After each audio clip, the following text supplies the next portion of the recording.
Hello, dear learners of English. This is K. Krishna Kumar, School Assistant English and Research Scholar in ELT. In this video, I am going to talk about simple method of story writing. Story writing ఎలా ఉండాలి చూద్దాం.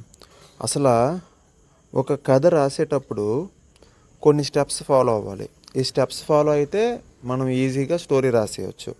ఎలా అంటే first choose a theme. ఒక theme అనుకోవాలి. Theme అంటే ఏంటి? ఇతివృత్తము లేదా కథలో ప్రధాన అంశము.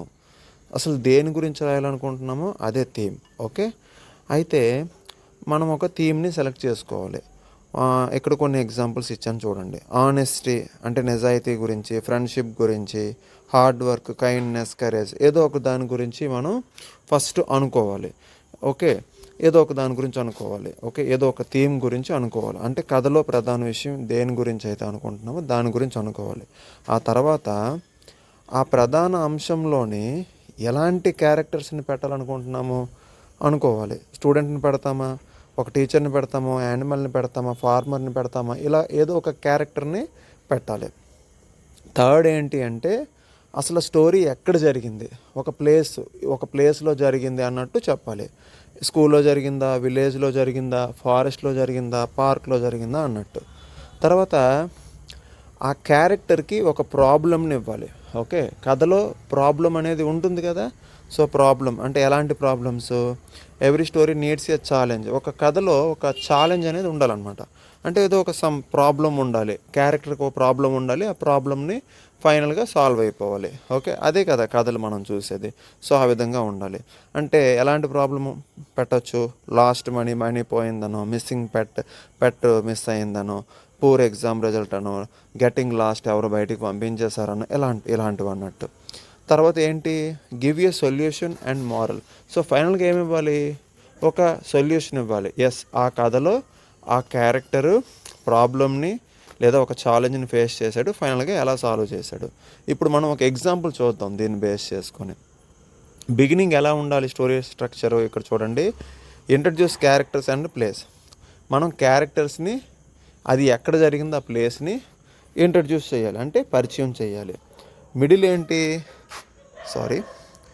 ఏంటి? ప్రజెంట్ ద ప్రాబ్లం గురించి చెప్పాలి. అంటే క్యారెక్టర్స్ గురించి, ప్లేస్ గురించి, అంటే ఎక్కడ జరిగిన దాని గురించి చెప్పిన తర్వాత ప్రాబ్లం ఏంటో చెప్పాలి. ఎండింగ్ ఎలా ఉండాలి? ప్రాబ్లమ్ని సాల్వ్ చేసేయాలి. ఓకే, సో ఇక్కడ ఒక ఎగ్జాంపుల్ చూడండి. Ravi was a student in a village school. One day while walking home he found A wallet on the road. చూసారా, క్యారెక్టర్ రవిని ఇంట్రడ్యూస్ చేసాము. ఎక్కడ జరిగింది? విలేజ్ స్కూల్లో జరిగినట్టుగా చెప్పాము. ఓకే, అలాగే ఒకరోజు తను ఇంటికి నడుస్తూ ఉన్నప్పుడు తనకు ఒక వాలెట్ దొరికింది. వాలెట్ అంటే జెంట్స్ యూజ్ చేసే పర్స్ని వాలెట్ అంటారు. He opened it and saw some money and an identity card. Ravi wanted to buy a cricket bat, but he knew the wallet did not belong to him. He looked at the identity card and found the owner's address. Ravi went there and returned the wallet. The owner was very happy.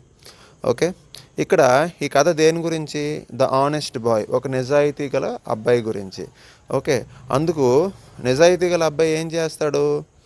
తనకి ఒక wallet దొరికినప్పటికీ కూడా ఆ డబ్బుల్ని use చేసుకునేటటువంటి అవకాశం ఉన్నప్పటికీ కూడా డబ్బుల్ని యూజ్ చేసుకోకుండా అది ఎవరికి చెందుతుందో వాళ్ళకి ఇచ్చేస్తాడు, ఐడెంటిటీ కార్డు బేస్ చేసుకొని. అంటే ఇక్కడ ఏంటి? ఫస్ట్ మనం ఏం చేసాం? రవి అనే క్యారెక్టర్ని ఇంట్రడ్యూస్ చేసాము.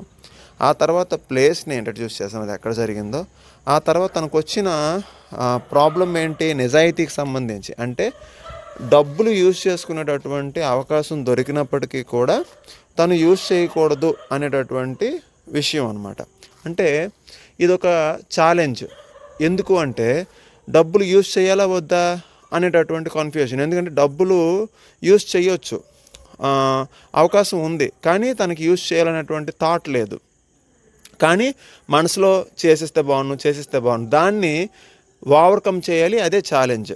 అది దాటాలి, అదే ఛాలెంజ్. సో మనసులో వచ్చేటటువంటి ఆలోచనలు, అంటే ఆ డబ్బుని యూజ్ చేసేయచ్చు కదా, క్రికెట్ బ్యాట్ కొనుక్కోవచ్చు కదా అనే ఆలోచనని ఓవర్కమ్ చేయాలి, దాటివేయాలి లేదా అణిచివేయాలి, అదే ఛాలెంజ్. ఓకే, సో ఆ ఛాలెంజ్ని తీసుకొని దాన్ని దాటివేసి ఓవర్కమ్ చేసి రవి ఫైనల్గా ఏం చేశాడు, ఆ వాలెట్ తీసుకొని వెళ్ళి ఎవరైతే ఆ వాలెట్ ఓనరో అతనికి వెళ్ళి ఇచ్చేశాడు. ఇది కథ. ఓకే, ఇందులో ఏముంది, క్యారెక్టర్ ఉంది, థీమ్ ఏంటి, ఆనెస్టీ. అలాగే ఎక్కడ జరిగింది, విలేజ్ స్కూల్లో జరిగింది. ప్రాబ్లం ఏంటి, ఆనెస్టీకి సంబంధించిన ఒక చిన్న ఛాలెంజ్. ఫైనల్గా రవి దాన్ని సాల్వ్ చేశాడు. అదే. So the owner was very happy. He thanked Ravi and informed his school about Ravi's honesty. The school principal praised Ravi in the morning assembly. Honesty is the best policy. Moral నీతి ఏంటంటే honesty is the best policy. ఈ విధంగా ప్రతి కథలో first మనం ఒక theme select చేసుకోవాలి, ఆ తర్వాత క్యారెక్టర్, ఆ తర్వాత అది ఎక్కడ జరిగింది, ఆ తర్వాత ఛాలెంజ్, ఆ తర్వాత ప్రాబ్లం, ఆ ఛాలెంజ్ని ఎలా సాల్వ్ చేశాడు. ఓకే, ఇంతేనండి కథ రాయటం అంటే ఇంతే. ఇది మీకు బాగా అర్థమైందని అనుకుంటున్నాను. Okay, thank you. జై హింద్.